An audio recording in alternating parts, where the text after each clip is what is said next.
everybody who's joining us for this seminar with Aloysius and with Violet on China and the Singapore Convention on Mediation. For those who haven't joined us before, my name is Laura Skillen. I'm the Executive Director of the International Mediation Institute, and I'm also here with our friends from SIMI, including Marcus Lim as the CEO of the Singapore International Mediation Institute. And I'm going to hand up, so for those of you who haven't used Zoom webinar before, if you do have a question to the panelists as they're going along or afterwards, please do submit it in the section marked Q&A at the bottom of your screens, on the bottom of your phone, I think in the right-hand corner. But with no further ado, I'm going to hand over to Marcus, who will introduce our fabulous guests for the day, and I look forward to their presentation. Thanks, Laura. Welcome, everyone. This is a very special evening because I'm very, very happy to introduce our two guests for this evening. We have with us, of course, I almost said in the blue corner, but really he looks good in any color. We have Mr. Aloysius Goh. He's the CEO of SAGE, which is one of the newest mediation centers and training providers in Singapore. But really his legacy with mediation goes back quite many years. He was previously the CEO of the SIMC, which is the Singapore International Mediation Center. And before that, he pioneered a mediation unit at the MOH Holdings.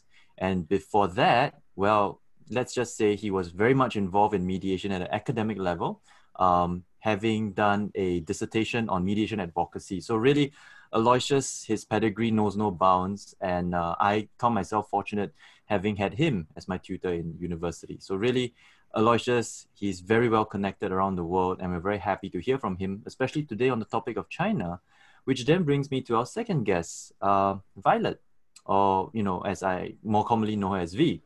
So Violet is very accomplished, even though she's recently only just graduated, and she's actually right now waiting to join Raja and Tan, right, Violet? That's right, Raja and Tan. And she's really had a big interest in mediation, even from her very early years in university. And one of the reasons why she's here tonight with Aloysius is that she recently did a paper researching mediations in China. So we're very, very excited and happy to have both of them here tonight to share with us more on their views and thoughts about that and the SCM. And I will not take up any more airtime and pass the time over to Aloysius and Violet. Okay, thank you so much, Marcus and Laura, for having Violet and myself here. I just do a quick introduction again of how we plan to do the presentation this evening, and then I'm going to start the presentation. So very happy to have Violet here, and as Marcus has shared, I basically planned this presentation on three topics. A quick overview of how we each perceive China, and then a little bit more in depth into how we each perceive the state of mediation in China right now, and our own hopes for it in the coming years. And why I wanted to frame it in a dialogue is because I thought it would be interesting. You have my perspective as a professional, someone who has been practicing for just over 10 years. And again, like Marcus has explained, having seen and encountered mediators from Europe, from US, from Australia, China, India, Japan, and Singapore. And then also to have the perspective of Violet, who is a native of China, but has studied in Singapore, to also provide her perspective on the same three questions. So that is how we will run the session, and very happy to take all the questions that the rest of you who are watching might have. Violet, let's start with yourself. Your perspective on what is China to you? Yeah. Right. Thank you, Aloysius and Marcus, for the introduction. So how it started is really thanks to Marcus, who linked me up with Aloysius, because I did a research on this, on China and the Chinese mediation system. So here is what we're going to talk about today. I'll just start with like a brief context of how China is like. So we all know that China has a very long history, and looking at the historical and cultural factors, that's why the Chinese culture generally favors a less aggressive and less litigious way of solving disputes. So there is this huge emphasis on harmony and making compromises, basically. So when we talk about China, because of how big it is really hard to make generalizations. However, because of the centralized system of the Supreme People's Court, who issued multiple opinions on mediation, we have seen some level of standardization, which I'll delve into. So yes, here are the unique features of China. We're talking about a large population. So the population in China is that of Europe, US, Brazil combined. So, and we're talking about an emerging middle class. And just for context, so out of 1.3 billion Chinese people, only 10% or less have passports. That means the rest of the 90% have never traveled overseas. And yet we see Chinese tourists almost everywhere. And besides the high emerging middle class, we also have, it's a very high context society. There's a lot of focus on culture, hierarchy, and respect for the authority. And we can see that not just in our general culture, but as well as in the court mediation system that you will see that we will discuss later, and as well as in the paper, that the judge mediator is given a lot of respect. He's almost treated more like a judge than a mediator in a sense we see in our other jurisdictions like Singapore. So I think this is a quick overview that Violet has proposed, and again, my own sense of China is derived from this. When I first went into China for the purposes of exploring mediation, which was about 3 years back, the obvious finding was that China is not uniform at all. And that also means that the way that the courts function and the way that mediation functions varies very greatly. The other factor is that they have also come a very long way in the last 3 years alone. When we first went into China, there was definitely a lot more conservatism. There was some curiosity about what international mediation is, but the general focus had been very much on arbitration. Then in the last year, I suddenly had to host a very high-level visitors from China, as high as the vice premier, who then had to interview me on many different aspects of commercial mediation, and the meetings ended up extending way beyond the scheduled time. And I think even the delegations that had to follow him were surprised by the level of interest. And I think this is the dynamic for China today. China today is extremely interested in mediation in a way which surprises many of us who have been observing them. And they are interested in mediation from both external factors as well as internal factors. What are the external factors? One of the big reasons that China is interested in mediation is the Belt Road Initiative. It was launched by President Xi. It's been around for about 5-6 years now. And many of the initial investments are now gestated to that state where there are disputes arriving. These disputes take time to happen from the initial investment. And so there is a need now to have those disputes resolved in a way which supports that initial purpose of the investments, which was to build its number of regional allies. and you want these disputes to be resolved amicably rather than through arbitration. It's part of China's efforts to project itself as a superpower, but one that is friendly. The other reality of why mediation is growing is from a domestic perspective.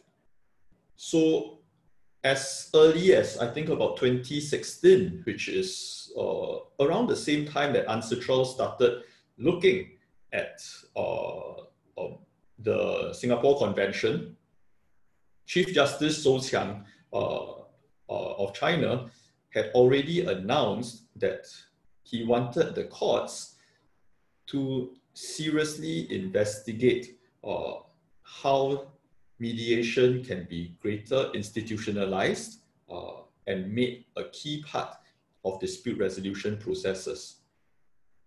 And when he visited Singapore, he shared that in its own annual findings, China was now facing upwards of 26 million new cases filed in its courts every year.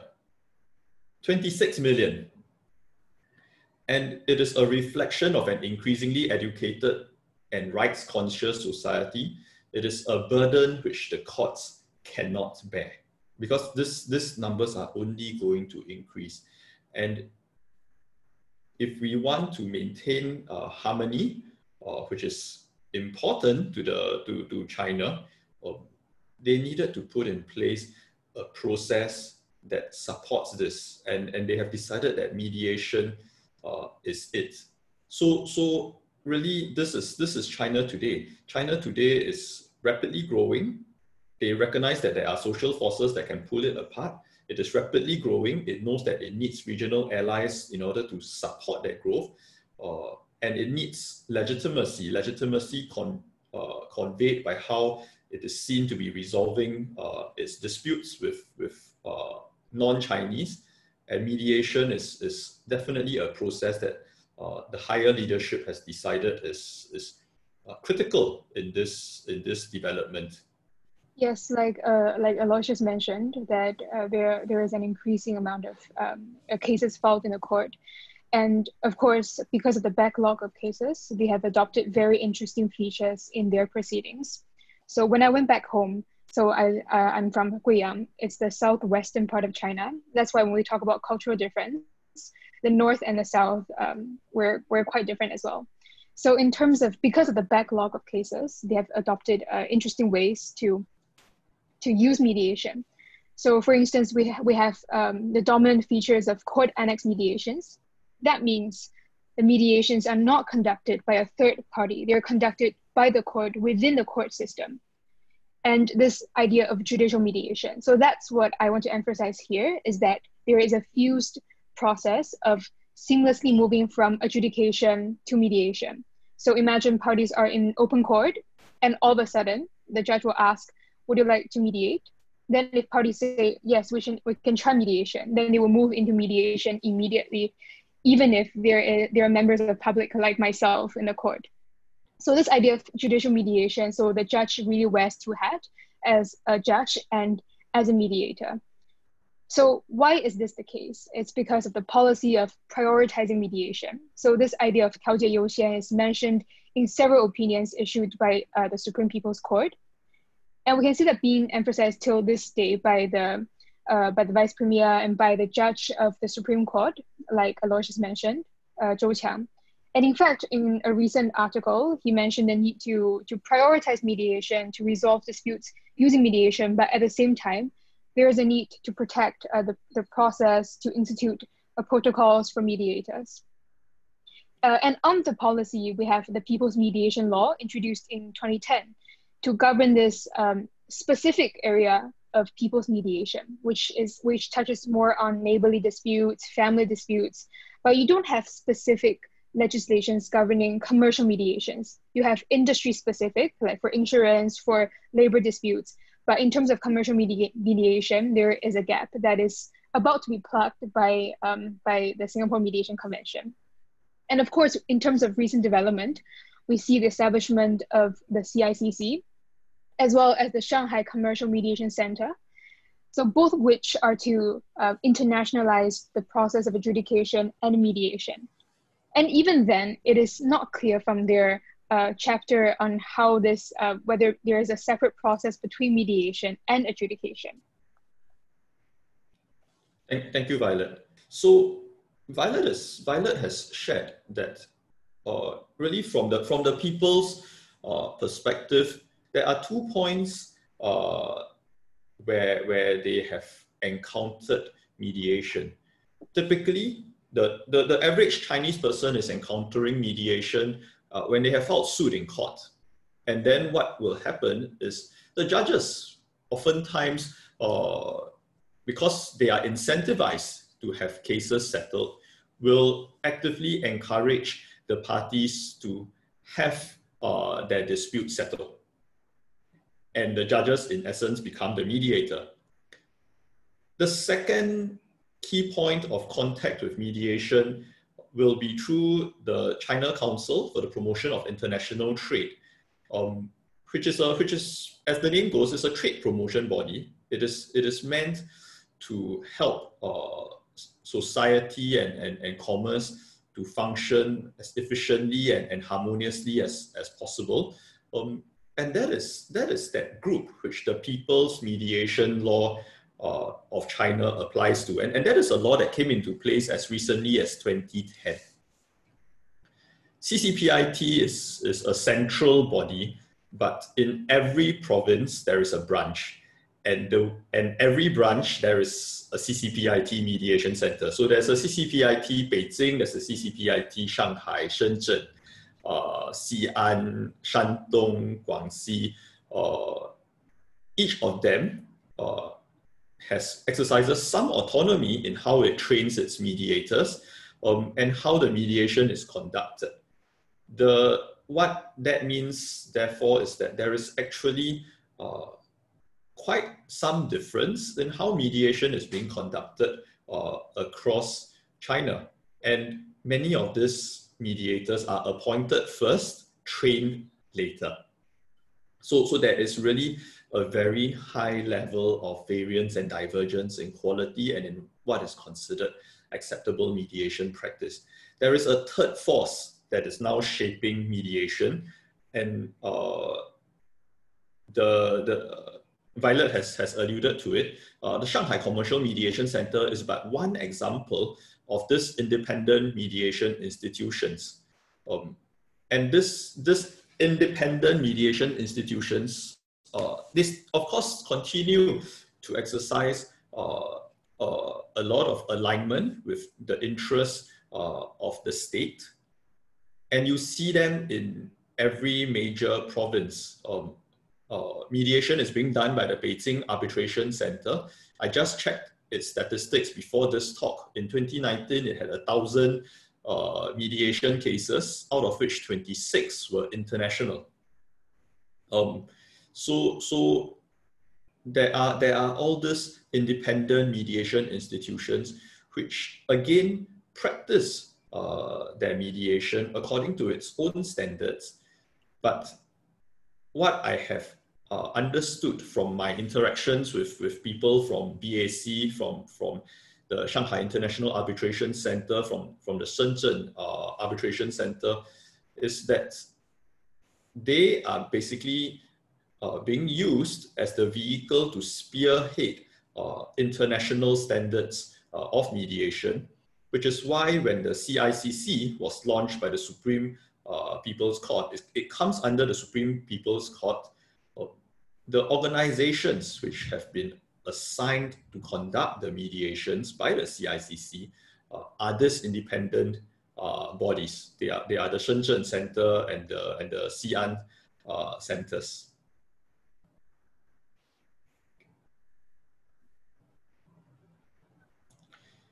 So I just wanted to localize it a little bit for the purpose of Singapore Convention. What we can anticipate in terms of international mediation, because I know so many of you who are in the audience are curious about how are we going to mediate, where do we mediate, cases involving Chinese parties, most likely you will be looking at the tier 1 cities, the cities which are most connected with the international arena. Beijing, Shanghai, Shenzhen, and Hong Kong are just some of the tier 1 cities. Today, you will also start to look at Hangzhou, at Suzhou, and some of the other cities which are all developing extremely quickly.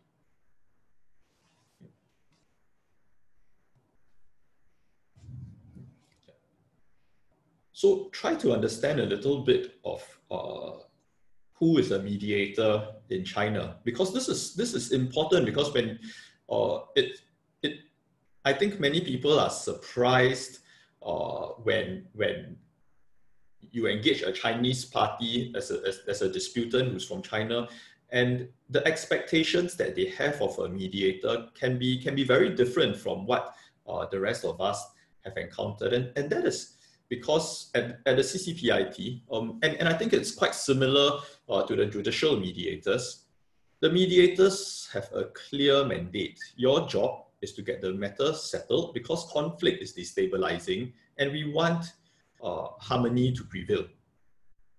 We want there to be less disputes, less backlog in the cases in our courts, right?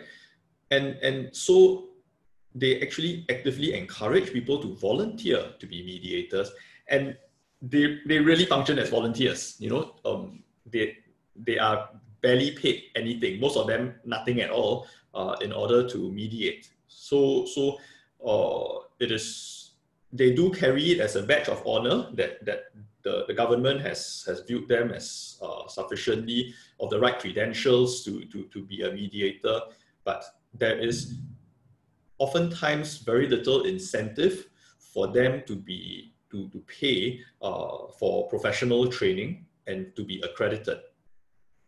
It is then also a huge incentive for them when they get a case to get it settled as quickly as possible, because you know it's a use of their time, right? And it is not unusual, therefore, for them to try and settle by appealing to the party's sense of do what is good for everybody.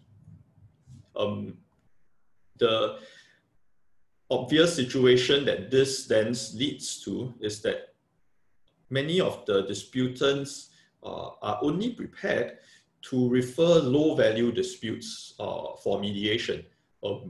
High stakes, high value mediations are still the rarity. So now we're going to move on to talk about like the recent developments, because as we know, China has signed on to the Singapore Convention on Mediation, and there has been a lot of you can see a lot of articles in China discussing the significance of this. So just to share with everyone, this is quite recent. So in a recent 2 sessions, so it's an annual meeting by the CCP, and it's so recent that it was 21st of May. So one representative stated that there is a need to ratify and coordinate the laws in China so that we can match up to the standards of the Singapore Convention. So just to translate a few lines for context. So in the second paragraph, what he's saying is that we live, there are benefits to China by signing on to the agreement, because this means that disputes, settlement agreements can be enforced in China, even if they are reached overseas. And this can improve the business environment in China, even though there are no benefits for Chinese businesses trying to enforce their settlement agreements elsewhere. And in the last paragraph, what he mentioned is that there is a trend of internationalization, that we live in a very globalized world, and therefore joining the convention is good for China. So we can see that there is indeed momentum. And when we know that when China has the will to do it, they will get it done, even though there's a lot of coordination needed. But this article does not talk about the specific details, how we're going to coordinate the laws to standardize the mediation standards in China and make it international. So here are some challenges ahead that we can see. So one is to address the lack of legislations specific to commercial mediations. So what you've heard from Aloysius is more of ground up, grassroots level of people's mediation. And we've also had insurance mediation and labor mediation, but there is no legislation specific to this. And second is to encourage people to use mediations. So Aloysius has also mentioned that it's quite rare for parties to use mediation for high value claims. So that is another, that's another issue that China faces, which is to encourage parties, corporate parties, to use mediation. And that includes setting out rules of non-disclosure and confidentiality. So for example, some scholars in China suggested that we can use the Mediation Act in Singapore, Section 9, which talks about non-disclosure and confidentiality, to set out some bottom lines of like code of conduct for mediations in China. So this can give businesses some faith in the process. And last is definitely mediator training. So we've heard that for people's mediation, a lot of them are volunteers. You have a very divergent spectrum of mediation skills. And for judicial mediations, which is discussed in the article, that a lot of the judges don't have specific mediation training. So what we see is a very evaluative kind of mediation happening on the ground. That means the judge might offer his or her opinion on the merits of the case, which is not found in other jurisdictions that practices a more facilitative kind of mediation. So definitely there is a need to improve the training of mediators and to recognize that there are different skill set involved. Thank you. So what we can expect from China next is definitely they see the benefits of ratifying the Singapore Convention, and that means they have to bring their domestic law in line with what is required under Singapore Convention. For example, under Section 5, that you have all these instances where the court will not enforce a settlement agreement. So for China, it's to bring its own law up to that standard. And definitely, you can see them trying to insert more clauses and to maybe issue a few judicial opinions to clarify what is the standard of mediator, what is the standard of mediation, and how do we address this fused process of mediation and adjudication. Thank you. So definitely just my own view and quite an overlap with Violet's views. My most recent visit to China were last year in October and December before we discovered the whole COVID virus situation and travel had to stop for a bit. But in those travels, I had a good chance to again catch up with my friends in the various arbitration institutes, as well as my friends in the judiciary and the mediation centers. And the $1 million question that I asked them, and that everyone wants to ask, is when is China ratifying the convention? It's number one. Let's firstly congratulate the fact that China has signed the convention. I think it's a huge statement of how seriously they take mediation for domestic and international reasons. And in my conversations with the Chinese, and it included hosting some of them in Singapore, what I can reveal is that they are extremely serious about ratifying the convention, and there are already very advanced studies on 3 matters. The first matter is, of course, standardization, because I had mentioned it is actually very diverse, not just between the judicial mediation, the people's mediation, and those conducted by the independent institutions, but regionally there has been difference. There are lots of differences, and there was dialogue actually even before the 7th of August when they signed the convention on what are some of the common grounds in these standards that we can use to create the China standard. And they know that this is important. They know that this is important for them to gain legitimacy as an international dispute resolution center, which is definitely an ambition that they have. The second thing that they are already also reviewing is a larger national commercial mediation law. Part of the standards and part of the requirements for ratifying the convention which is why I was very happy when Violet highlighted this recent news article, 21st of May this year, after the two-party meeting. Nothing happens without a reason in China. The fact that it can be mentioned at the two-party meeting and reported in the press, my interpretation is that they are very advanced in getting this law ready. They have scholars from Fudan University and other major institutions looking at it. Good chance, I would say, that we can expect ratification within the next 12 to 24 months. That's my bet on getting the law ready. The last point, which was very interesting because it was raised to me by a senior judge, was that they definitely recognize that one of the big problems with China mediation is that mediators are undercompensated. Good news for us who are trying to be professional mediators.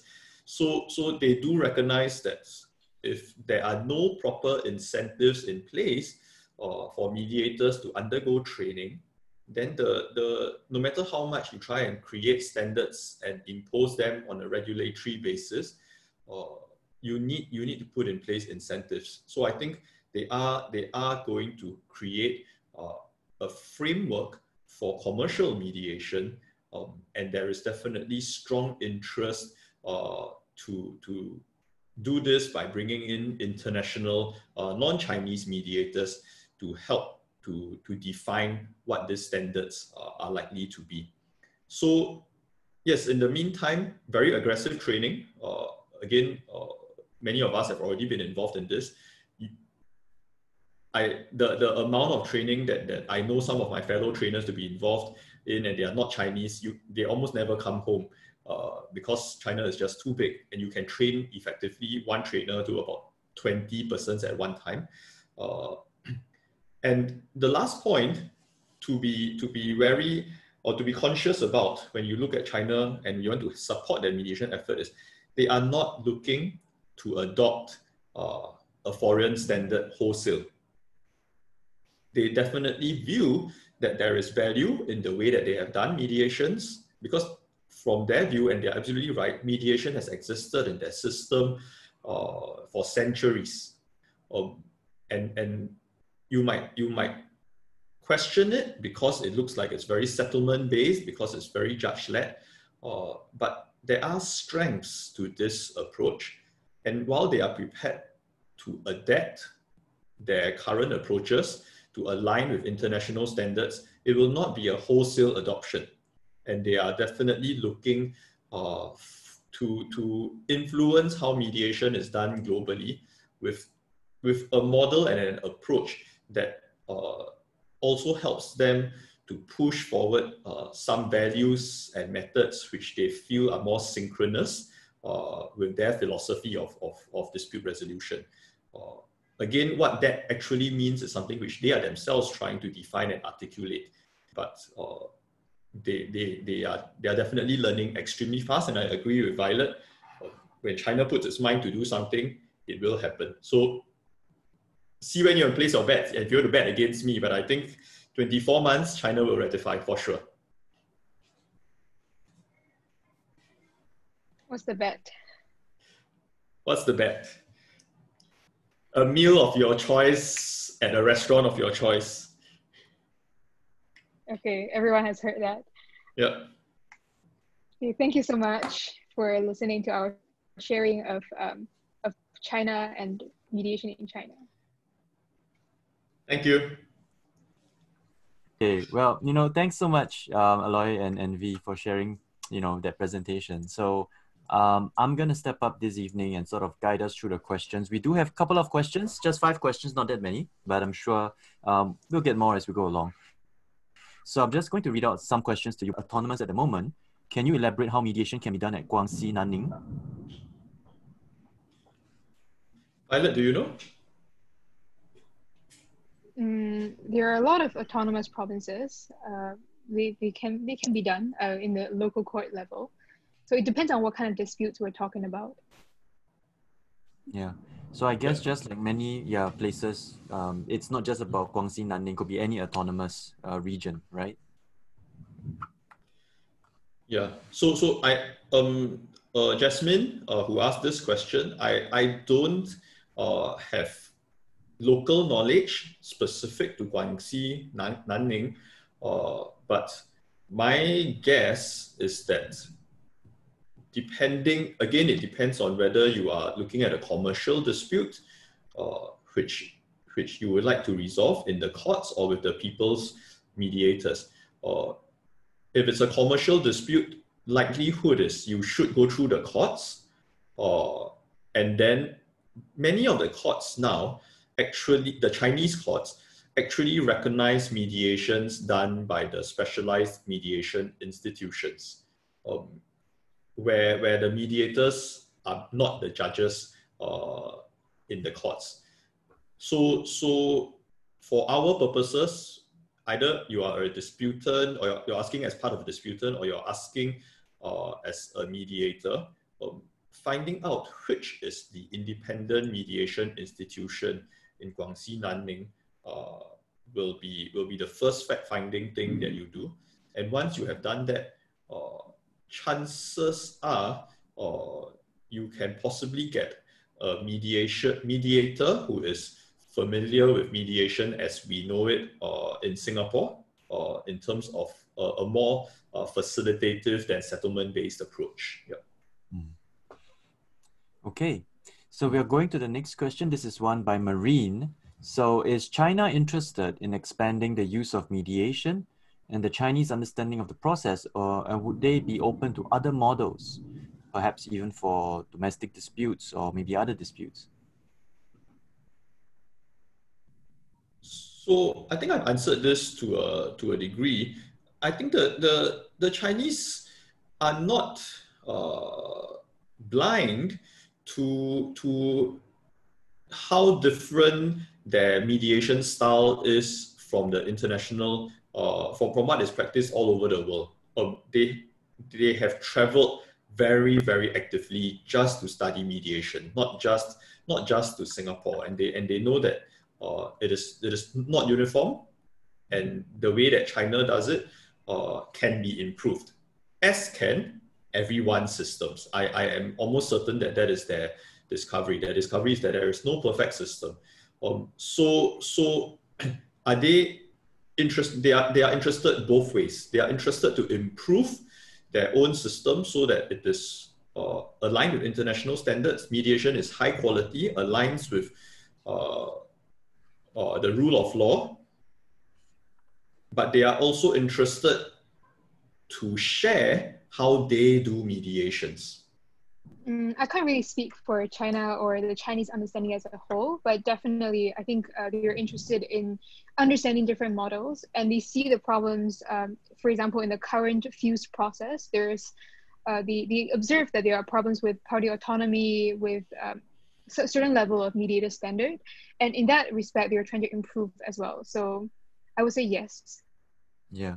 I mean, I would echo what Aloysius and V have said as well. I mean, the modern Chinese juggernaut really is excellent at learning and taking in the best from around the world. And I think mediation will be no different. You've already seen this in many other industries. So it's likely this will also be the same. Next, we have a couple of questions from Uma, although they are not the same kind of questions. So I will treat them separately. His first question is mediation effective and accepted if one of the parties is a government or quasi-government body? I think what this question is trying to get at is, what if the government is a party? How will that be dealt with, In terms of domestic disputes, I would just say that in terms of domestic disputes, it can be dealt with as an administrative mediation. So it's a very specific kind of mediation, but yes, it can be done. I don't think in the international realm they allow many cases to go out of China for mediation by non-Chinese mediators when there is a state body involved. It is the same situation with arbitration. There is when a state entity is involved, when a government ministry is involved, chances are they will want to keep the arbitration or the mediation within their local system. Yeah. So the next question from Uma. is that it sounds like in China, mediation is all about settlement. And, you know, we understand traditionally mediation is about self-determination. It's also about self-expression. And the question here is, how workable are the agreements met if it's all about the judges forcing settlement? And I think, you know, Vi, you did do some research on this, if I'm not wrong. Yes, so I'll just answer first and Aloysius can just add. So I think in terms of settlement-based, what I see is that most mediations, we all try to reach some kind of settlement.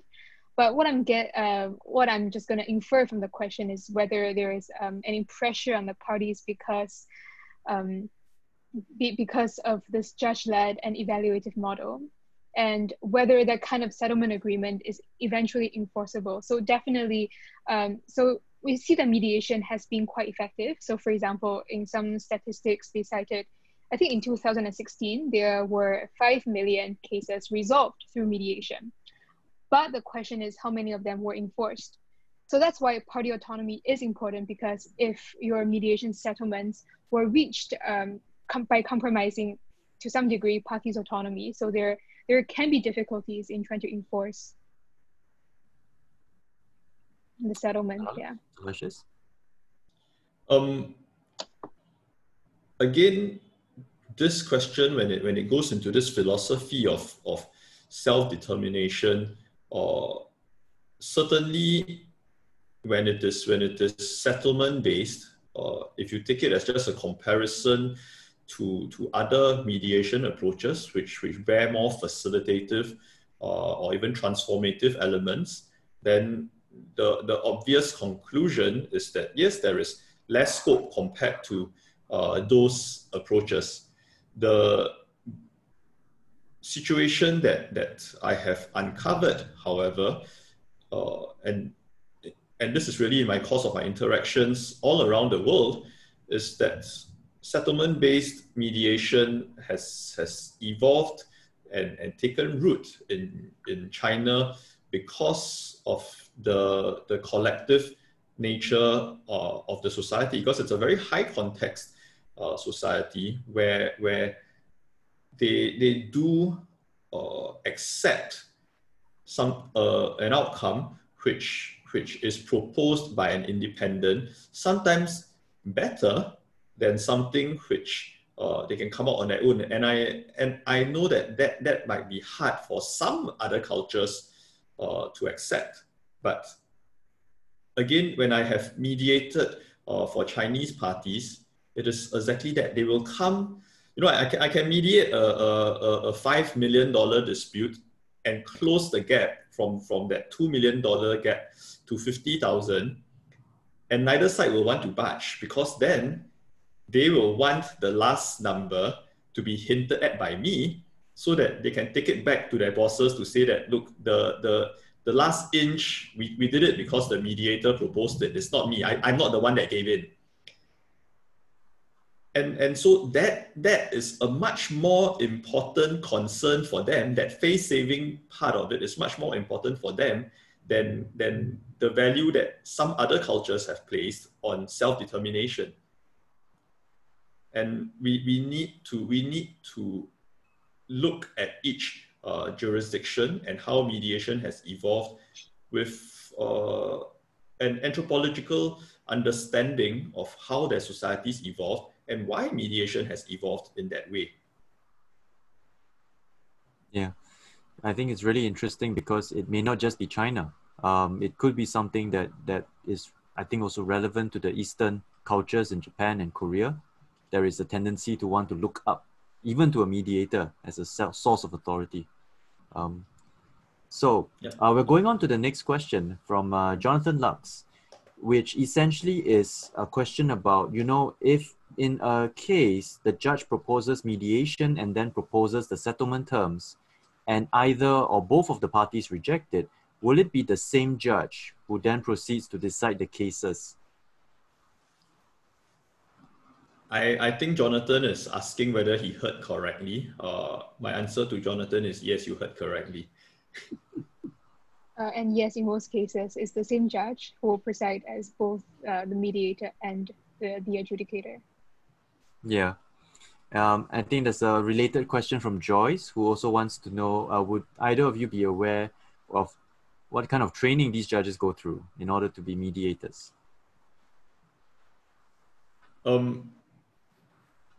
There are, my guess, at least 50,000 judges in China. That is my own guess. So I have the training that they are going through is provided by many different institutions around the world. So there is no strict formula that they are being trained by. And again, that is the problem. But I always try to be optimistic. It's part of the mediator training, right? And the fact that they are now getting judges to be trained is already a huge improvement compared to before, when the assumption was that all judges can mediate, without training. So my pointed answer is there is no one standard by which the judges are being trained by. Okay, based on Google, that there are about 15,000 judges on in the more basic level courts and the state courts. Yeah, so some of them might have. If you talk about training, you can talk about training in terms of mediation course in university or in postgrad, or it can be training in judicial college. But yes, like Aloysius said, there's no standard way.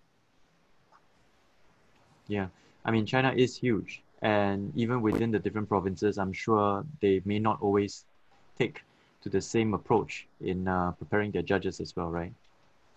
We have a question from Ilan, who is asking about whether it's possible for either of you, maybe both of you, to elaborate on mediation in disputes related to the Belt and Road Initiative, our dear Ita Ilu, and how that might develop in the future. Yeah, so I think, sorry, I didn't elaborate on this enough, but I might have mentioned it in the slides. The China International Commercial Court, set up in early 2018 under the auspice of the Supreme People's Court. When it was announced that it would use a revolving door courthouse kind of system. And interestingly, mediation was highlighted as one of the ways that will be used. What was interesting to me observing this was that, one, the good news, an international committee of experts were put in place to be the mediators in the CICC. What is eyebrow raising is that when I looked at the international mediators, most of them are arbitrators. As far as I researched, none of them were accredited by the institutions that we are more familiar with. But again, I understand that they are looking to expand that panel, and they are likely to introduce more accredited international mediators to that panel. Again, I think this is work in progress. I have no information. I know a lot of people have been asking, how do we get onto the panel? I don't know. Yeah. But whether mediation will be used for Ita Ilu, for sure. Yeah. Yeah. Violet, do you have anything to comment on? No, nothing further to add. Yeah. I mean, it is a huge topic, and honestly, if you ask anyone based in China about Ita Ilu and mediation of Belt and Road Initiative, you could be here all night. I would like to go to a question from Wangari Kabiru, who says, thank you for your coverage. China is a big player in the global digital platforms enabled trade. How is mediation applied with the international trade partner where a Chinese supplier is involved? Okay, I won't name names, right? But we had checked in with one of the big China-based global trading platforms, and asked them, how are you resolving your disputes with the number of customers using your platform? And they shared with us that they have an army of legally trained relationship managers, for lack of a better name, who actively negotiate and resolve these disputes. And I asked them, have you ever considered mediation? And they said that, do you know how many disputes we get a day? You know,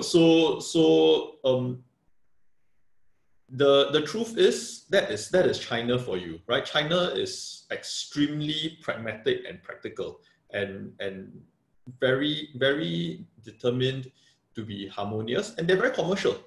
If they would have already, the big companies would have done their maths on what does it cost to go through arbitration or litigation, and what does it cost to just negotiate and get the matter settled quickly.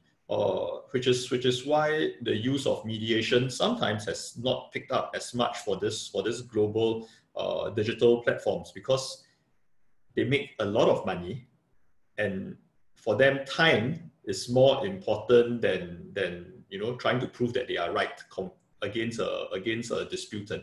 Yep.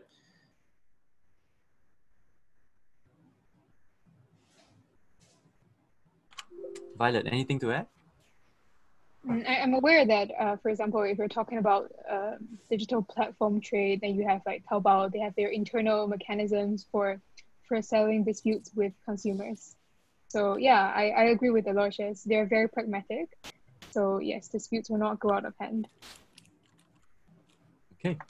So, I mean, we're running out of time. It's coming to 7:55. I just wanted to mention to everyone that Aloysius is also part of the IMI Mediation Advocacy Appraisal Committee. He's on the task force. He was on the task force, and he's also an IMI certified mediator and advocate. He's also a SIMI certified mediator. This basically is like an advertisement break. Thank you, Marcus. Yeah. And I think it leads us very nicely from that to talk about what the two of you think and feel about how China is going to move forward when it comes to standards at the international level. And this is a question I think I also ask on Laura's behalf, because we see that while China is willing to learn, they may not be always willing to adopt wholesale.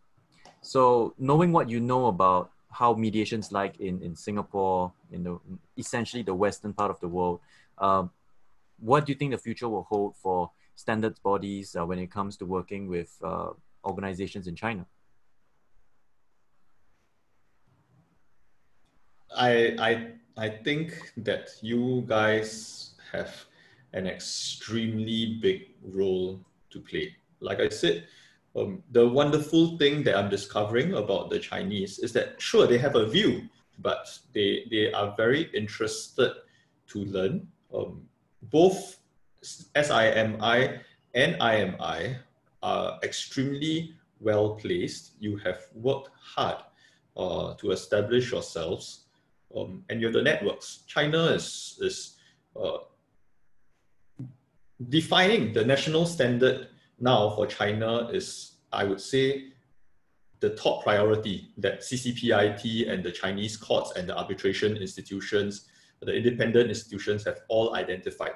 They know that standards must be set in order for them to go out to ask for mediators to be paid more, in order for them to go to the Chinese courts to say that the settlement agreements can be enforced under the mediation convention.